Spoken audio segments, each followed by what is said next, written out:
안녕하세요. 제 3강 이제 우리나라의 자원봉사 역사에 대해서 살펴보겠습니다. 코로나19로 인해서 더 사회적 거리가 필요하게 되고 지역사회 감염을 예방하기 위해서 이 동영상으로 여러분에게 편지를 쓰는 것이 좀 더 많아질 것 같기도 합니다. 이제 구체적인 것은 이제 학교에서 공지가 될 것입니다. 제 3강 우리나라 자원봉사 어떤 것들이 있었고 어떻게 발전해 왔는지를 살펴보겠습니다. 한국 자원봉사는 태동기로 보게 되면 신라 시대까지 거슬러 올라갈 수 있죠. 개 조직이 있었고 개는 상부상조의 목적으로 사만 시대부터 이렇게 시작된 걸로 알려져 있습니다. 또 하나 두레가 있죠. 두레는 신라 시대부터 시작되었고 주민협동체로서 촌락에서 시작된 것으로 알려져 있습니다. 또 이제 품앗이는 농촌 부락 단위로 공동 경작할 때 서로 품앗이라는 것은 서로 농민들이 자기 밭이나 논에서 일손이 필요할 때 도와달라고 요청하고 또 자기도 다른 집에 가서 이렇게 서로 이렇게 일을 도와주는, 그래서 그걸 품앗이라고 이야기합니다. 또 양반 사회에서 지역사회 발전을 위해서 또 지역사회 주민의 순화, 덕화, 교화를 목적으로 향약이 또 실시되었습니다. 이거는 이제 자치적 협동 조직이라고 말하죠. 이것은 이제 양반 사회에서 이렇게 활성화됐던 그런 자원봉사 활동 중에 하나입니다. 이것은 그때 당시에는 자원봉사라고 하지 않았죠. 그냥 품앗이, 향약 이렇게 불렀던 것들입니다. 오늘날 이제 자원봉사의 특성을 지녔던 그런 관습 중에 하나였던 것을 우리가 찾아볼 수 있습니다. 이제 자원봉사라고 명칭을 붙일 수 있는 근대적인 그런 명칭은 역시 근대화가 시작될 무렵이죠. 그래서 기독교 전파와 민주주의 철학이 한국 땅에 조선에 들어오면서 이제 시작됐습니다. 그래서 교회와 관련된 또 단체들의 활동, 선교 활동이죠. 선교 활동. 선교사들이 와서 세운 학교, 병원, 또 이게 장애 시설, 고아원, 이런 것들을 활동을 통해서 설치하고 운영하고 지원하고 서비스를 제공하는 이 모든 것들 가운데 자원활동 어떤 특성을 우리가 거기에서 찾아볼 수 있습니다. 그래서 태화해관 아시죠? 종로가 또 수서에 있죠. 태화해관. 그래서 에라논 이러한 것들이 이제 선교 활동을 통해서 세워진 것을 우리가 알 수 있습니다. 또 일제 강점기라고 말하죠. 일제 시대 때는 관 주도의 교화 사업이 있었는데 이것이 인보관이었죠. 서구의 인보관. 영국에서부터 출발했던, 그리고 미국과 일본 또 일제 시대 때 우리나라에 전래되었던 인보관. 그 다음에 이제 구구운동이라고 있었습니다. 그리고 이제 해방 직후에 사회 계략적 성격을 지닌 문명 퇴치를 위해서 야학, 또 농촌 봉사활동, 또 질병을 구제하는 활동, 이런 것들이 이제 해방 이후에 직후에 활성화되면서 이것이 자원봉사 활동의 하나였습니다. 또 자원봉사 활동의 근대 사회에서, 한국의 근대화 과정에서 아주 독특하고 창조적인 그런 운동이 하나 있었죠. 그게 사마을 운동입니다. 생산 기반과 생활 능력을 개발하기 위해서, 그러니까 가난한 농촌 사회를 산업화와 도시화를 낳게 했던 새마을 운동입니다. 소득 수준을 향상시키기 위해서. 그리고 구호가 잘 살아보세요였죠. 잘 살아보세요. 우리도 한번 잘 살아보세요. 가난했던 시절에 이러한 생활운동과 관련된 노래를 부르면서 새벽부터 일찍 일어나서 일하러 나갔던 그런 부지런했던 한국 사회를 우리가 찾아볼 수 있습니다. 그 다음에 그 국민, 인간의 의식을 개발하는 것, 국민 정신운동이죠. 그 이제 국민교육 헌장도 당시에 있었습니다. 또 자원봉사 정신을 확산시키기 위해서 그래서 내 집 앞을 일찍 일어나서 새벽에 쓸고 눈이 오면 자기 집 앞을 마당과 집 앞을 이렇게 눈을 치웠던 그런 자발적인 새마을운동이 전개됐었습니다.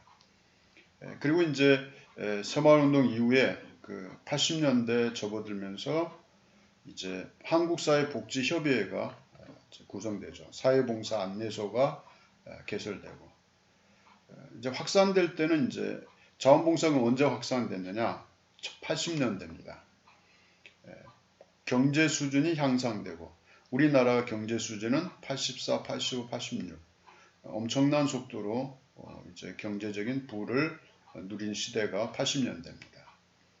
그리고 85년도에는 올림픽 조직위원회에 그 자원봉사단 모집을 했죠.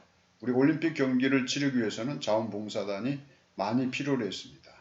그래서 그때 최초의 한국 땅의 자원봉사단이 결성되는 전 세계 모든 사람들을 친절하게 안내하고 또 올림픽을 성공적으로 치를 수 있도록 활동했던 그런 봉사단이 있습니다.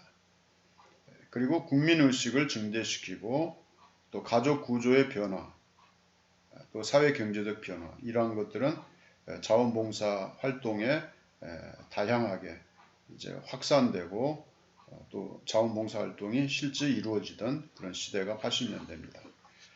그 다음 또 86년도에 아시안 게임에서 역시 자원봉사 활동자들이 활동을 많이 했습니다. 그리고 88년 올림픽 우리 치를 때 역시 자원봉사 활동이 굉장히 그 두드러지게 돋보였던 그런 한국 사회였습니다. 이제 그러면서 1990년대에는 이제 그 관에서 주도했던 아시안 게임이나 올림픽 그거 말고도 민간인과 이제 관이 주도하는 그런 참여 활동이 생기기 시작했습니다. 그래서 한국자원봉사단 협의회가 1994년, 그 다음에 1995년에는 청소년을 대상으로 한 자원봉사 활동이 이제 등장하기 시작합니다. 그리고 1979년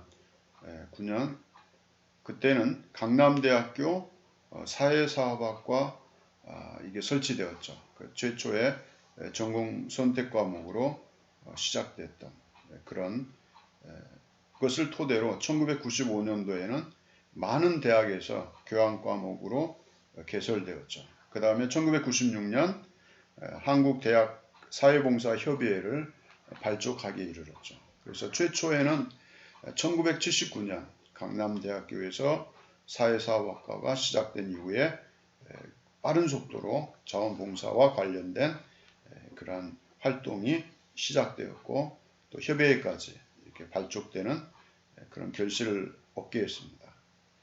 그 이후에 이제 대기업에서는 신입사원을 채용하는 과정에 자원봉사 활동 경력 그것을 중시 여겼죠.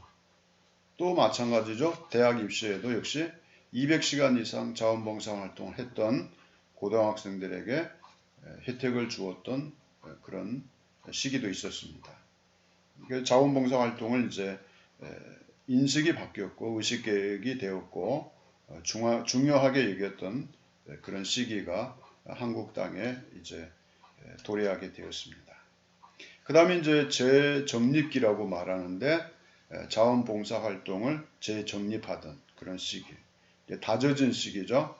그때는 정부 정책으로 그 영역을 확대하기 시작했습니다. 그래서 2002년도 세계자원봉사대회를 한국에서 개최했죠. 그때가 2002년. 그리고 2005년에는 자원봉사활동 기본법이 제정되었습니다. 그러니까 불과 몇 년입니까?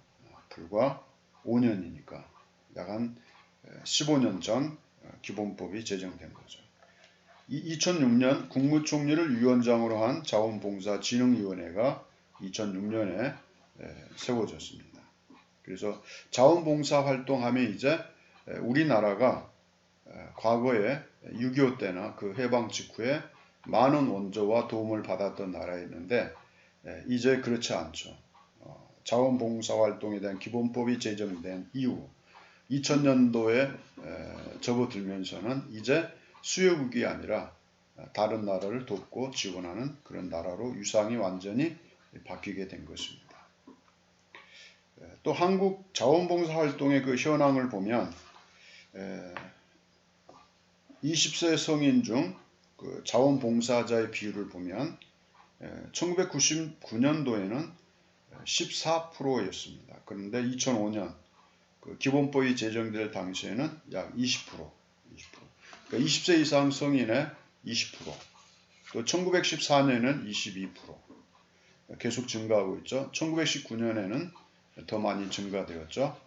이제 그 자원봉사 활동은 중고등학생들도 경험하게 되는, 또 의무적으로 봉사활동을 할 수 있도록 그렇게 되어 있습니다. 학칙에도. 그래서 자원봉사활동을 통해서 많은 것을 느끼고 경험한 그런 시대에 우리가 살아가고 있습니다. 자원봉사활동은 중요하죠. 왜냐하면 여러분이 내가 살아있다고 생각되고 느끼도록 만드는 것은 내가 누군가가 도움이 되고 누군가에게 유익함을 줄 수 있다는 그 사실 자체만으로 내가 살아있다는 사실을, 그 필요성을 찾게 됩니다. 그것이 바로 살아있을 이유고, 내가 이 세상에 존엄성을 가지고 어떻게 행동해야 될지에 대한 그 의식까지도 재정립되는 그런 활동입니다. 그래서 2005년에 제정되었던 자원봉사 기본법에 의해서 이제 우리는 자원봉사 센터들이 세워지기 시작했죠. 설치 근거를 보면 자원봉사센터는 자원봉사활동 기본법에 근거해서 시군구에 그 자원봉사센터가 세워졌습니다. 이것은 행정안전부 관할이죠. 여성활동센터도 있었습니다. 이것은 여성발전기본법에서 여성가족부 주관으로 시군구에 세워지게 됐습니다. 그 다음에 사회복지자원봉사센터. 이것은 보건복지부죠. 사회복지자원봉사센터도 시도에 사회복지사업법의 근거로 세워졌습니다. 또 보건복지부 주관으로 청소년활동진흥센터. 이것도 시도에 청소년기본법에 의해서 세워졌습니다. 또 학생봉사활동 정보안내센터. 이것은 교육부 산하의 198개 대학의 지침에 의해서 학생봉사활동 정보안내센터가 세워지게 됐습니다. 그래서 우리는 이런 자원봉사활동을 살펴보았습니다. 우리가 이제 또 특별히 그 재단법인 한국중앙자원봉사센터가 있는데 하나의 이제 샘플인데요. 중구 정동 그 세종대로에 있는 그 자원봉사센터입니다. 한국중앙. 여기에 보면은 1365 5할점 KR이죠. 246개. 그래서 서울이 26개, 인천이 11개, 경기가 32개소 이렇게 현황이 나옵니다. 그래서 여러분이 이런 자원봉사 활동을 하고 있는 그 센터라든지 그런 그 홈페이지를 발견해서 우리나라의 자원봉사와 관련된 그 센터, 기관들이 얼마나 될까? 공식적인 법인 또 비공식적 법인 그런 수까지 우리가 세어본다면 엄청난 많은 숫자가 설치되어 있을 것입니다. 그래서 우리는 자원봉사 활동을 통해서 우리가 서로 살기 좋은 또 서로 의존하면서 좋은 그 사회적 환경을 만들어 가는데 우리가 기여할 수 있는 것입니다. 우리나라 이제 자원봉사센터의 활동을 평가한다면 이제 긍정적인 측면이 있고 부정적인 측면이 있습니다. 이제 긍정적 측면에서 보면은 자원봉사 단체가 고르게 분포되어 있습니다. 전국에. 인구수에 비례해서 설치된 것을 우리가 알 수 있습니다. 그리고 자원봉사단체가 각 분야에서 각 부처별로 고르게 이렇게 설치되어 있다는 것입니다. 또 비교적 많은 수의 자원봉사자들이 참여했다는 것입니다. 그리고 자원봉사 활동 분야와 대상 집단의 포괄성, 또 다양성 이런 것들이 고려되어 있습니다. 그 자원봉사 활동은 포괄적이고 다양하게 전개되고 있습니다. 이제 부정적 측면에서 이제 본다면 역사적으로 너무 짧죠. 언제입니까? 불과 이렇게 확산기는 얼마 안 되죠. 이제 자원봉사 활동에 눈을 뜨기 시작한 것은 이제 경제적으로 안정되고 성장한 때죠. 그 1800년대부터 이제 관심을 갖기 시작했죠. 그러면서 이제 재정립기는 이제 90년대는 이제 그 활성화됐고 2000년대 와서 이제 재정립이 된 거죠. 법을 근거로 많은 센터를 세우고 자원봉사 활동을 전개하고 또 이렇게 각 부처별로 또 필요한 기관에서 모집했던 것을 알 수 있습니다. 그 다음에 정부 역할에 지나친 의존. 초기에는 이제 정부에서 주도했죠. 그 다음에 열악한 그 인력과 재원. 이것도 역시 한계점이었습니다. 그리고 비지속적이었고 학생층에 편중되었던 그런 측면도 있었습니다. 그 다음에 비체계적인 자원봉사 업무 추진. 역사가 짧기 때문에 이렇게 체계적인 업무 진행이 그렇게 원활하게 이루어지지 않았던 것이 단점에 해당됩니다. 이제 세 번째, 여러분 이제 강의안에 보면은 한국자원봉사 활동의 지원체계 이렇게 되어 있습니다.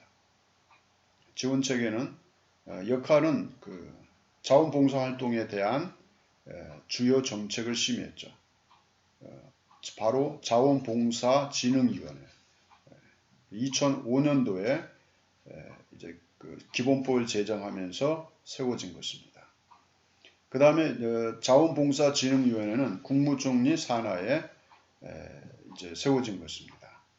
그리고 관계부처나 민간 전문가가 참여하는 그런 위원회가 조직이 되어 있습니다.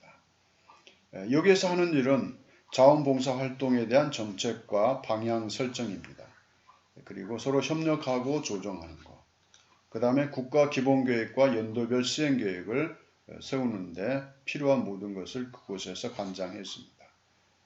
그 다음 민관 협력 체제를 구축하기 시작했습니다. 또 이제 한국자원봉사협의회가 있습니다. 이것은 1994년도에 36개 자원봉사단체가 모여서 결성을 하게 된 것입니다. 여기에는 이제 하는 일이 자원봉사자 훈련, 또 자원봉사 프로그램 개발, 또 UN 자원봉사 활동에 참여하는 일, 이러한 것들을 이제 주관했었습니다.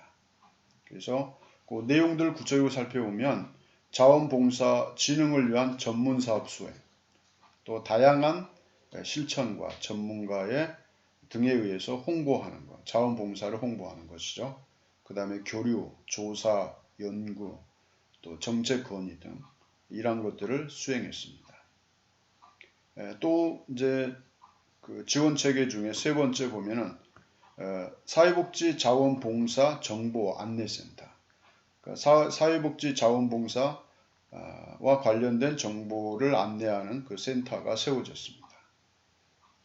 이것을 통해서 이제 자원봉사를 위한 정보 체계를 구축했고 또 전문성을 향상하기 위한 도모, 또 자원봉사단체 교류 협력, 또 자원봉사 활동의 홍보 및 교육을 체계화하는데 이바지한 것입니다. 그래서 1994년도에 한국사회복지협의회 부설로 이 업무를 담당했던 것을 우리가 볼 수 있습니다. 그래서 여기에 설립 과정에 보면은 보건복지부의 사회복지 사업기금이 1억 1천만 원, 삼성복지재단에서 7천만 원 지원을 받아서 설립되게 된 것입니다. 이제 그 이후로 전국에 1천여 개의 사회복지 시설, 기관과 연결된 시스템, 자원봉사 전산망 시스템이 이제 개발되고 추진되었던 것을 알 수 있습니다. 여기에서 이제 주요 사업을 보면은 자원봉사자 관리 업무에 대한 전산화 소프트웨어 개발했고, 자원봉사 전산망을 구축했고, 자원봉사 관련 각종 자료 수집 및 정보를 제공했습니다. 또 각종 안내, 상담, 교육훈련 및 교육교재 개발 이런 것들을 했었고요. 조사, 연구 및 프로그램을 개발했고, 시도의 자원봉사 정보 안내센터를 운영하기 시작했습니다. 그 다음에 이제 여러분 재가복지 봉사센터가 있습니다. 네 번째 재가복지 봉사센터, 다섯 번째는 자원봉사센터. 여러분 이제 강의 안에서 이런 내용들을 찾아볼 수 있습니다. 또 여성자원활동센터, 또 일곱 번째는 한국자원봉사포럼. 그래서 한국자원봉사활동의 지원체계가 총 이렇게 7개로 이렇게 나누어서 각 부분별로 다양하게 자원봉사활동에 참여했던 것을 우리가 확인할 수 있습니다. 그래서 이것은 여러분이 구체적인 내용은 강의 안에서 또 교재에서 이렇게 살펴볼 수 있습니다. 그래서 여러분이 구체적인 것은 개인적으로 이렇게 더 보충하는 걸로 하고, 지원 체계에 대해서는 여기까지 하겠습니다. 이제 마지막 부분인데요. 한국 자원봉사 활동의 이제 과제와 전망. 이제 지원 체계에 대해서는 뭐 이렇게 그 지원 체계가 7개 각 그 센터가 있는데, 설립 목적과 또 하고 있는 구체적인 사업 내용에 대해서는 여러분이 분류해서 좀 살펴볼 필요가 있습니다. 오늘 이번 이제 강의 중에 중요한 것은 이 마지막일 것입니다. 한국 자원봉사 활동의 과제와 전망. 그래서 이것을 우리가 한 번 더 생각해 보면서 자원봉사 활동에 여러분이 좀 관심을 가지고 참여하고 또 거기에 주도적인 그런 자원봉사 활동을 하는 분들이 되기를 소망하면서 이제 몇 가지 살펴봅니다. 자원봉사의 이제 전망입니다. 자원봉사가 어떻게 전개돼야 되느냐, 어떤 방향으로 가야 될지 우리 한 번쯤 점검해 보는 것입니다. 자원봉사가 왜 필요할까요?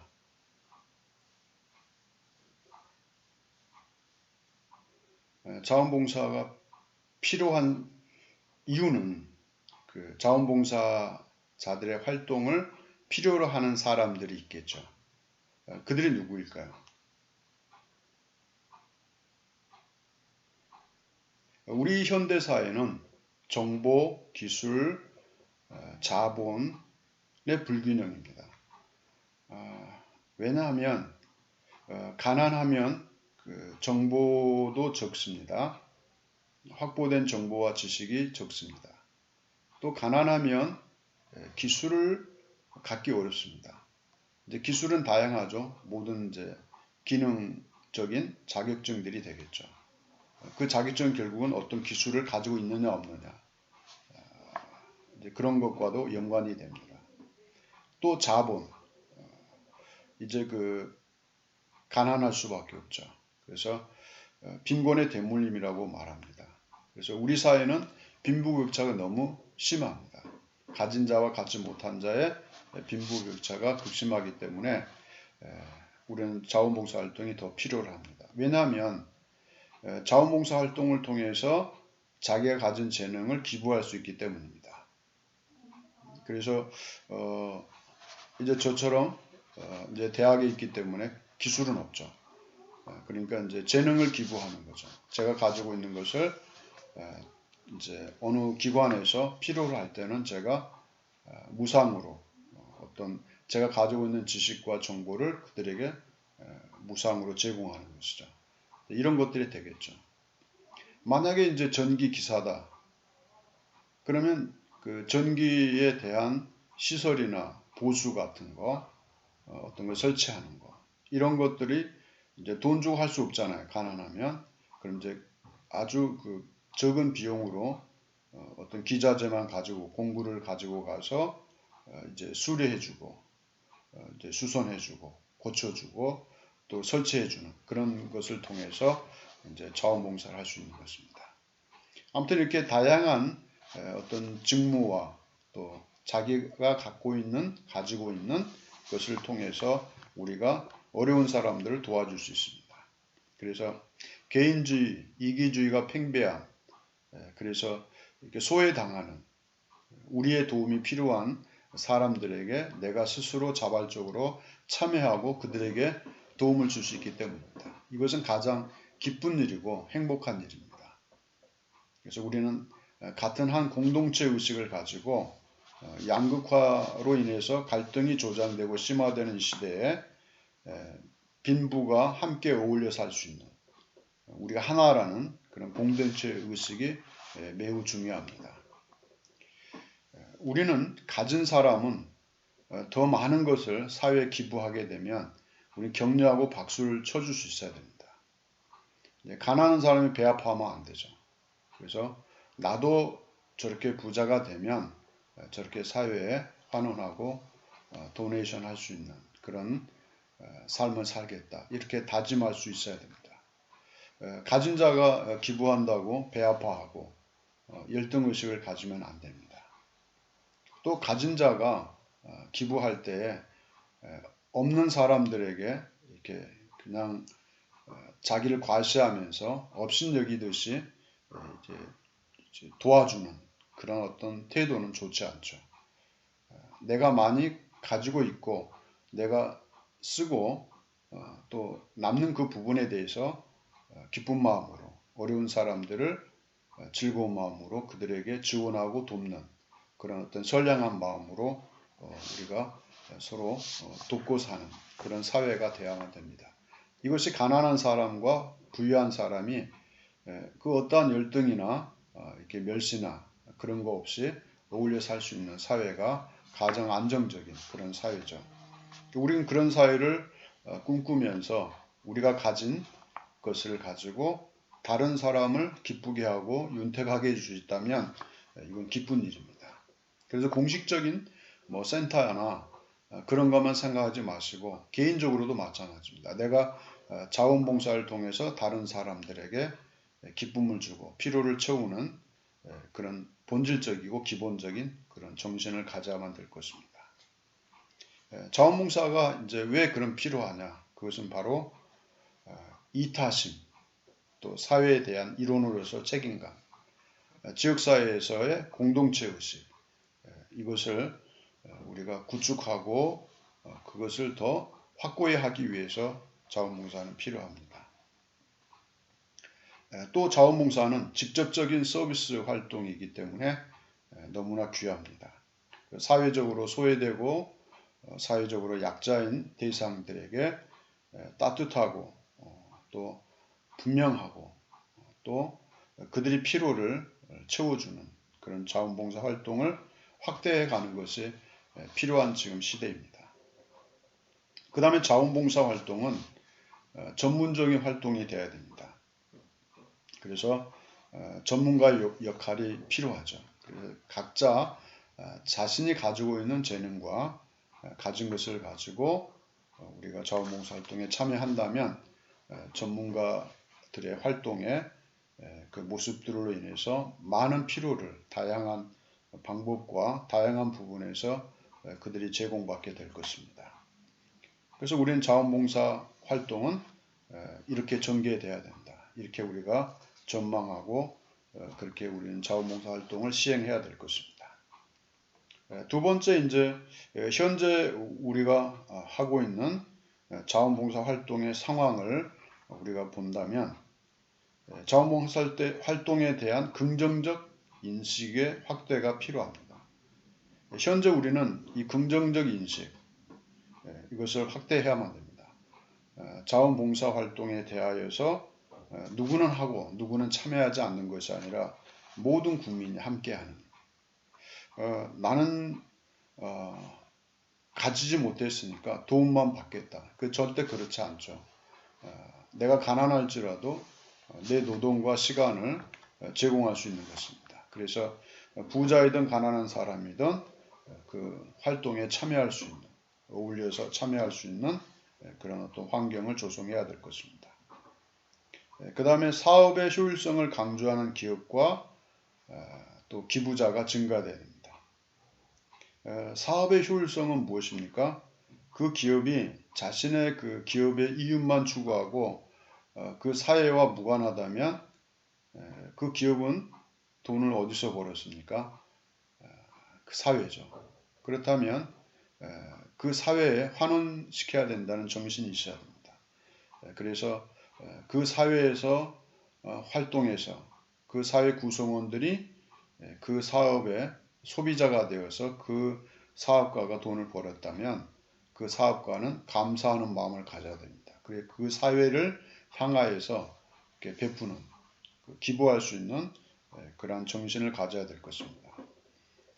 그래서 자원봉사단체들도 서로 이제 경쟁하는 시대인데 이것이 이제 서로 충돌되지 않고 중복되지 않고 서로 자원봉사 활동을 통해서 그 자원봉사 활동을 통한 그 주민의 그 행복 또 어떤 존엄성 그들이 자원봉사 활동을 통해서 보다 더 나은 생활을 할 수 있도록 지원하는 일에 서로 이렇게 너무나 과다 경쟁에 의해서 중복되고 또 서로 필요 없는 에너지를 소비하는 그런 상황이 전개돼서는 안 될 것입니다. 그래서 자원봉사활동의 상황에서 전개되는 그 과정에서 우리가 꼭 점검해야 될 부분들입니다. 이제 국제사회에서 그 우리나라 자원봉사활동을 본다면 국제사회에서 우리나라 자원봉사활동은 어떤 특성이 있는가 그걸 살펴보는 것입니다. 그것은 이제 경제협력개발기구 OECD에 우리가 가입되어 있죠. 그 다음에 개발원조위원회 DAC에 가입되어 있는데 24번째 가입국입니다. 전 세계에서 24번째.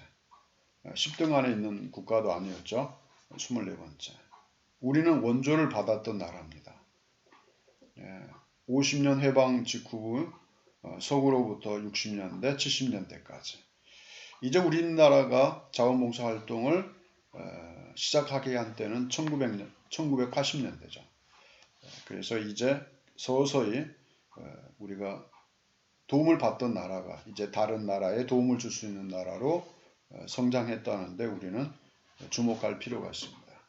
이제 우리는 전 세계를 향하여서 도움을 받았던 그런 나라였지만 이제 그들에게 도움을 줄 수 있는 그런 나라라는 사실을 우리가 기억하고 이 자원봉사 활동에 우리는 적극적으로 참여해야만 될 것입니다. 그 다음 이제 국제개발 원조 사업이 있는데 청년 봉사 인력을 개도국 원조 사업에 참여시키고 현지화를 통해서 고급 인력을 성장시키는 그런 일에 우리는 주목하고 관심을 가져야만 됩니다. 또 다양한 경험을 통해서 국제화의 넓은 시각 우리나라가 지금 이렇게 되어 있죠 현재. 그리고 국가적 차원에서 대외 이미지를 제고할 필요가 있다. 우리가 코로나19를 통해서 보듯이 우리나라 그 의학 수준이 전 세계에서 전혀 손색이 없다는 걸 한눈으로 우리는 보고 있습니다. 우리가 이제 선진국이다. 전 세계에서 최고의 의학을 자랑할 만한 나라다. 이렇게 우리는 말한 적이 없었습니다. 그런데 우리는 모든 국민은 코로나19를 대처하고 모든 의료진들이 병원과 또 자신들이 가진 의학적 지식과 기술을 가지고 또 의학과 관련된 그 의료용품들 그 모든 생산되는 그 모든 것들이 전 세계에서 손색이 없는 1위라고 자부할 만한 그런 수준에 이른 것을 우리가 알 수 있습니다.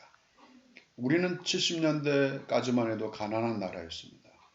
농촌 사회였는데 지금은 얼마나 우리는 전 세계에서 어떤 일리를 다툴 만한 그런 수준에 있다는 것을 우리는 직감하게 됩니다.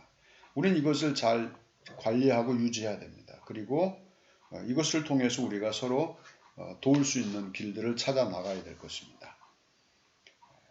이제 자원봉사 활동의 의미 있는 발전을 위한 이제 과제입니다. 네 번째. 그럼 우리가 어떻게 자원봉사 활동을 발전시킬 수 있을까? 국내는 물론이고 해외에. 그것은 바로 자원봉사 활동에 대한 인식의 제고입니다. 여러분, 자원봉사 활동은 이렇게 피켓을 달고 옷을 입고 남 보는 데서 하는 것만이 자원봉사 활동이 아닙니다. 우린 골목길에서 누가 보지 않아도 내가 움직일 수 있는 그 힘만 있다면 다른 사람들을 기쁘게 해줄 수 있는 그 일은 자원봉사활동의 시작입니다. 저는 가끔 이런 생각합니다. 아침에 출근길에 골목길이 깨끗하죠. 왜 그럴까요? 저녁에 해질 무렵부터 버려놓은 쓰레기 아침에 없죠. 우리가 잠든 사이에 모든 걸 다 치우고 수고했던 분들이 있습니다. 저는 전에 새벽기도 갔다 오다가 비가 억수까지 쏟아지는데 그 골목의 쓰레기를 다 치웁니다. 비를 맞으면서. 그리고 이제 물을 쓰레기가 먹게 되니까 니역하기가 힘들죠. 저는 조금 뭐랄까 울컥하고 미안하고 감사한 마음이 있어서 그 리어커를 밀어드렸습니다. 그리고 고맙습니다 그랬습니다. 수고하십니다. 돌아왔는데 그분이 하는 일은 여러분 이렇게 생각할 수 있습니다. 돈을 받고 당연히 해야 할 일을 했는데 고마울 게 뭐 있어 이렇게 말한다면 그분은 잘못된 생각을 갖고 있습니다. 또 여러분이 바쁜데 버스 타고 가면 되죠. 그런데 택시가 있어요. 돈을 주고 빨리 도착해서 목적지에. 그러면 여러분이 택시비를 줬으니까 그냥 부려먹으면 되지 고맙다는 생각 안 하고 내립니까? 전혀 그렇지 않죠. 우리가 교환수단으로 주는 돈은 그 사람의 수고의 대가를 받은 것이지 어떻게 보면 그분이 있음으로 인해서 다른 사람이 혜택을 받았다면 우리는 서로 상호 작용이 이루어진 것입니다. 그래서 우리는 고마워하고 감사할 줄 알아야 됩니다. 그래서 꼭 돈을 받지 않고 하는 것만이 자원봉사가 아니라 본질적으로 화폐를 주고받는 그 대가를 주고받는 것을 떠나서 내가 하고 있는 일이 다른 사람에게 유익하고 도움이 된다면 그건 열심히 해야 됩니다. 그리고 그 사람들에게 기쁨이 되고 그 사람들이 내가 하는 수고를 통해서 무언가 기쁜 마음뿐만 아니라 그 뿌듯함을 또 이렇게 명쾌한 상쾌한 그런 기분으로 활동할 수 있도록 내가 어떤 서비스를 제공한다면 그건 기쁜 일이죠. 그래서 우리는 우리가 갖고 있는 직무라든지 직업이라든지 내가 하고 있는 일이 다른 사람들에 유익해야 됩니다. 이런 본질적인 정신이 있어야 됩니다. 이것이 자원봉사 활동을 이야기하기 전에 개인적으로 가져야 될 분명한 태도와 정신일 것입니다. 여러분 앞으로는 골목길 아침에 상쾌한 골목길을 나오면서 어젯밤에 여길 지나가면서 힘들게 치웠던 분들의 그 고마움도 생각하십시오. 그것도 역시 우리가 맑은 그런 어떤 정신과 우리의 그 생활, 관계 속에서 가져야 될 그런 따뜻한 마음일 것입니다. 그래서 자원봉사 활동 영역에 대해서 우리는 고려해야 됩니다. 자원봉사 활동 영역도 어디까지 할 것인가, 그런 것도 우리가 생각해 봐야 됩니다. 그리고 자원봉사 활동을 활성화해야 됩니다. 물론 내가 돈을 받고 하는 것도 서비스고 봉사 정신으로 해야 됩니다. 하지만 내가 제공하는 것에 대한 대가를 받을 수 없을 때에도 역시 똑같이 해야 됩니다. 그 차이는 뭐냐? 자원봉사는 두 가지입니다. 내가 살아가고 있는, 내가 하고 있는 업무, 내가 하고 있는 이 모든 일이 자원봉사적인 스스로 활동하는, 스스로 자원해서 긍정적이고 적극적이고 내가 하는 일이 다른 사람들에게 모두 다 유익하게 하는 그 정신이 있다면 그 서비스를 제공하고 제공된 서비스에 대한 대가를 받습니다. 누구에게 받습니까? 회사의 사원은, 직원은 그 사장님으로부터 받게 되겠죠. 하지만 본래 그 정신이 최선을 다했다면 그 사업주도 그 급여 주는 게 아깝지 않을 것입니다. 마찬가지입니다. 내가 대가를 받고 하는 일과 대가를 받고 받지 않고 봉사하는 일 똑같아야 됩니다. 그래서 내가 돈을 받고 근무하는 직장이나 내가 어떤 그 서비스를 제공하는 봉사를 활동을 통해서 누군가에게 도움을 줬는데 그 대가가 오지 않는다 해서 대가가 오는 일은 열심히 하고 거기 그냥 대충 하고 오고 이게 아닙니다. 그래서 우리는 내가 하는 모든 활동이 자원봉사 정신으로 내가 누구를 유익하게 하느냐 그것은 내가 살아있을 이유고 내가 살아있는 실존을 확인하는 그 현장이고 내가 어떤 대가를 바라고 일하는 현장이나 전혀 대가를 받지 않고 활동하는 현장이나 동일해야 된다는 것입니다. 이런 정신이 활성화된다면 우리나라는 많은 부분에서 엄청난 변혁이 일어날 것입니다. 그 다음 자원봉사활동 단체들도 체계적인 그 관리 모델을 개발해서 우리나라의 자원봉사활동이 바르게 정착되길 바랍니다. 좀 전에 제가 말씀드렸던 것처럼 대가를 바라고 일할 때 대가를 많이 받으면 열심히 하고 적게 받으면 조금 하고 그런 게 아닙니다. 내가 어떤 직무나 어떤 위치에서 내 역할을 수행할 때 진짜 최선을 다하는 것입니다. 그걸 통해서 회사도 또 다른 동료도 다른 사람도 유익하다면 그건 기쁜 일입니다. 이런 정신으로 할 때 자원봉사 활동은 이 땅에 아주 멋있는 정신, 많은 사람들이 기쁨을 얻게 되고 즐거움을 얻게 되고 많은 사람들의 피로를 채워주는 그런 따뜻한 그리고 하나의 공동체 의식을 가지고 서로 나눔의 그 활동과 삶을 통해서 진짜 행복한 나라, 내가 이 나라는 진짜 좋은 나라다, 떠나지 않겠다는 그런 나라로 만들어갈 수 있을 것입니다. 그것은 누가 해주는 것이 아니라 나 스스로 나부터 시작한다면 그게 가능하게 될 것입니다. 지금 코로나19도 마찬가지입니다. 여러분 다시 학교에서 만날 때 서로 하나 되는 그리고 건강한 모습 만날 때 서로 기뻐하면서 우리가 한 공동체 의식을 가지고 서로 도우며 의지하면서 생활하실 것을 저는 기대합니다. 이제 자원봉사 관리자의 전문성도 필요합니다. 자원봉사자들을 관리하는 관리자에게도 전문성과 그 역할을 강화시킬 필요가 있죠. 그 다음에 정부의 자원봉사단체 운영을 지원하는 것을 확대시키는 것. 그래서 자원봉사 활동에 필요한 자원봉사자와 또 인적, 물적 자원도 중요하지만 더 중요한 것은 바로 자원봉사자 개별적인, 각 개인적인 어떤 그 정신적인 무장이 더 중요할 것입니다. 오늘 자원봉사 활동에 대해서 이렇게 몇 가지 살펴봤습니다. 여러분 아무쪼록 건강한 모습으로 생활하시다가 좀 안정적일 때, 코로나19가 안정적일 때 대면 수업에서 또 영상으로 제가 다 하지 못한 부분은 그때 가서 더 적극적으로 보충하는 것으로 하고 오늘 여기서 줄입니다. 여러분 또 한 주간 잘 지내시길 바랍니다. 감사합니다.